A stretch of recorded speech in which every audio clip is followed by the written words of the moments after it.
అందరికీ శుభోదయం. మీడియా మిత్రులకు మాధవీయులకు శుభోదయం. సో మేము అడ్వాన్స్ లైఫ్ ఫౌండేషన్ కాదు, మేము గత 3 సంవత్సరాల నుంచి అడ్వాన్స్ లైఫ్ ఫౌండేషన్ మన వరంగల్ పరిసర ప్రాంతంలో నిర్వహించడం జరుగుతుంది. దీని యొక్క ముఖ్య ఉద్దేశం ఏంటి అంటే మిగిలిన ఆహారం ఏదైతే ఉంటుందో దాన్ని వృధా అవ్వకుండా నిరుపేదలకు అందించడమే మా యొక్క ముఖ్య ఉద్దేశం.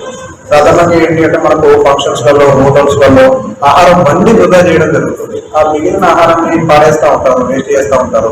అలాంటి ఆహారాన్ని సేకరించి వృద్ధాశ్రమాలకి, రైల్వే స్టేషన్లలో, బస్ స్టేషన్లలో, ఎక్కడైతే నిరుపేదలు ఉంటారో కొన్ని ఆశ్రమాలలో వాటికి పంచడం జరుగుతుంది. గత 3 సంవత్సరాలు మేము చేస్తూనే ఉన్నాము. ఇప్పుడు మాకు ఆహారం సేకరించే కార్యక్రమంలో ఏంటి అంటే మాకు చాలా ట్రాన్స్పోర్టేషన్ ఇబ్బంది అవుతుంది. 2 వీలర్ పైన వెళ్ళడము, ఆటోల పైన వెళ్ళడము, అది తీసుకొచ్చేటప్పుడు వర్షంలో పడడము, లేకపోతే సమ్టైమ్స్ ఏంటంటే ఒకసారి ఆ బాక్స్లో మిస్ప్లేస్ అవ్వడము, వస్తుంటే జారిపోవడము, ఇలాంటి కొన్ని ప్రమాదాలు జరుగుతూ ఉన్నాయి. దాని కొరకై చెప్పేసి మేము ఒక ఓమ్ని వెహికల్ తీసుకోవడం కోసము మేము మీ యొక్క సహకారం కోరుచున్నాము. సో దానికోసం ఖర్చు మాకు ₹1,60,000 ఖర్చు వస్తుంది. దాంట్లో మాకు ఆదాయం మాకు ₹80,000 కాంట్రిబ్యూషన్స్ జరిగాయి. మిగిలిన ఒక ₹80,000 కోసం సహకారం కోరుతున్నాము.